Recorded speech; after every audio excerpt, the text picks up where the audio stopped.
শুরু করলাম আজকে আমার নতুন দিনে নতুন একটা রেসিপি নিয়ে। তো মাছগুলোকে নিয়ে নিয়েছি, নিয়ে এর মধ্যে হলুদ লবণ নিয়ে মেখে রেখে দেবো একটু সময়। সঙ্গে আমি নিচ্ছি কি, এখানে অ্যালমন্ড আরও কাজু আছে, আরও আছে আমার আদা রসুন। এইবার অ্যালমন্ডটাকে একটু জল দিয়ে একটু সময় ভিজিয়ে রেখে দেবো। তো থাক, এটা ভিজুক। এত সময় আমরা কি করব, মাছটাকে একটু আদা আর রসুন দিয়ে মেখে নেব।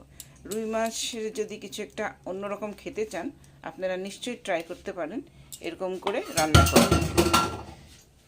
তো আমি আপনাদেরকে সাজেস্ট করবো এরকম করে একদিন ট্রাই করে দেখবেন। তো একদম হোটেলের যেরকম আমরা বসে খাই সেরকম একটা অনুভব হবে।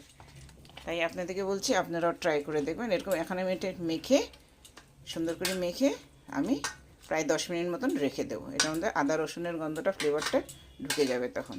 তারপরে এটাকে সুন্দর করে ভাজবো।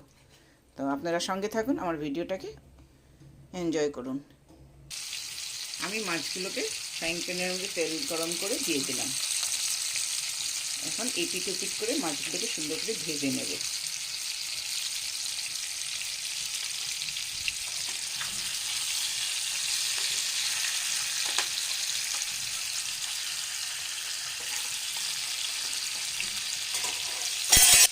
আমার এই পিঠ পিঠ মাছগুলো ভাজা হয়ে গেছে। এবার আমি মাছগুলোকে তুলে নেব।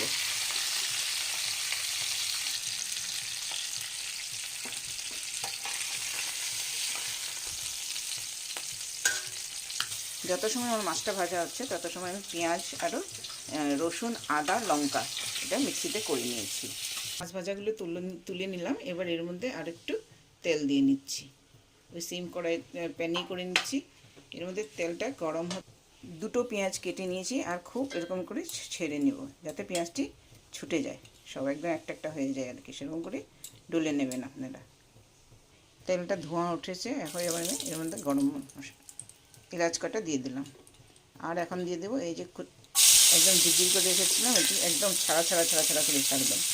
এটাকে একদম খুব সুন্দর করে ভেজে নেব। আপনারা যদি চান আর একটু বেশি তেলেও ভাজতে পারেন। আমি যদি তেল একটু কম ব্যবহার করে জানি, কমের মধ্যেই ভাজলাম। যেমনি বেরিস্তা ভাজে একদম ছাকা তেলে ভাজে সেরকম করে ভেজে নেবেন, তাহলে আর একটু সুন্দর হবে। কিন্তু বেশি সময় ভাজবেন না। পেঁয়াজের রঙটা যদি বেশি লাল লাল কালো কালো হয়ে যায় তাহলে আবার কিন্তু তিতো হয়ে যাবে। সেই জন্য বেশি সময় ভাজবেন না, অল্প সময় ভেজে তুলে নিতে হবে। পেঁয়াজ ভাজাগুলোকে বেশি ভাজিনি, অল্প কম করে ভেজে এখন আমি মিক্সিতে দিয়ে দিলাম। সঙ্গে দিয়ে দিচ্ছি অ্যালমন্ড, কিশমিশ কয়টা, আরও কাজু বাদাম এর মধ্যে দিয়ে দিলাম। আরও সঙ্গে দিয়ে দেব একটু দই। আমি ঘরে বানানো দই, টক দই একটু দিয়ে দিলাম এর মধ্যে। এখন এটাকে পেস্ট করে নেব। পেঁয়াজ ভাজা ফ্রাইং প্যানটার মধ্যে এবার আমি আদা পেঁয়াজ আর লঙ্কা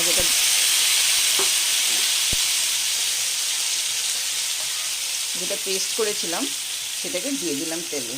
মশলাগুলি একটু ভাজা ভাজা হয়ে এসছে। এখন আমি অ্যাড করে দিচ্ছি হলুদ, জিরার গুঁড়া, আরও লবণ। আন্দাজ মতন লবণ দিয়ে নেবেন, দিয়ে এবার একটু ভাজা ভাজা করতে হবে। এত সময় ভাজা ভাজা হচ্ছে মশলাটা, আমি এদিকে মিক্সিতে পেস্টটা রেডি করে নিলাম। আমার 2 মিনিট মতন হয়ে গেছে, ভাজা হয়ে গেছে মোটামুটি মশলাটা। দেখেন মশলাটা দেখলেই বুঝতে পারবেন। এর মধ্যে আমি এখন মিক্সিতে করে রাখা পেস্টটা দিয়ে দিলাম।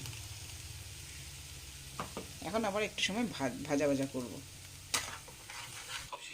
সুন্দর করে লেড়ে নিয়েছি একদম। এখন যেহেতু এটার মধ্যে বাদাম দেওয়া আছে, তাহলে যেহেতু এর মধ্যে বাদাম দেওয়া আছে আপনারা এটাকে একটু ঢেকে দেবেন, কেন কি ছিটবে, ছিটছিট ছিটছিট করে ছিটবে। আর 2 মিনিট পরে দেখবেন যে তেলটা ছাড়ছে কি না। আমি ঢেকে রেখে দিলাম। মিনিট 3 হয়ে গেছে, ঢাকনাটা সরিয়ে দেখেন কি সুন্দর হয়েছে। এবার এর মধ্যে আমি জল অ্যাড করে দিলাম। মিক্সির বাটিটার মধ্যে জল নিয়ে নিয়েছিলাম, ওটা দিয়ে ঢেলে দিলাম। এবার সুন্দর লাড়বো, নেড়ে আবার ঢেকে রেখে দেবো। 1 মিনিট মতন ঢেকে রেখে তারপর এর মধ্যে মাছগুলোকে দিয়ে দেব। এবার ঢাকনা সরিয়ে দেখবো কেমন হয়েছে। সুন্দর, দেখেন কি সুন্দর হয়েছে। এর মধ্যে যদি লাল লঙ্কার গুঁড়ো এড করতাম তাহলে লাল লাল হতো। যেহেতু আমরা লাল লঙ্কার গুঁড়ো এড করি না, দেই না, তাই আমার লাল লাল বেশি হয় না। তো মাছগুলোকে এখন দিয়ে আবার ঢেকে রেখে দেব।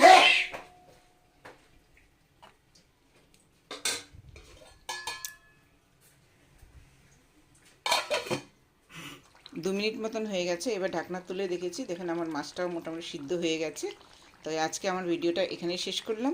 আপনারা যারা যারা আমার ভিডিওটা সম্পূর্ণ দেখেছেন তারা একটুখানি কমেন্ট করে জানাবেন, আর জানাবেন সঙ্গে যে আমি এর মধ্যে পেঁয়াজটা কী করে আমি পেঁয়াজটা আজকে রেসিপিটা আমাদের ইউজ করেছি সেটা আমাকে একটু কমেন্টের থ্রুতে জানাবেন। অনেক অনেক ভালোবাসা সবাইকে, সবাই ভালো থাকবেন আর সুস্থ থাকবেন।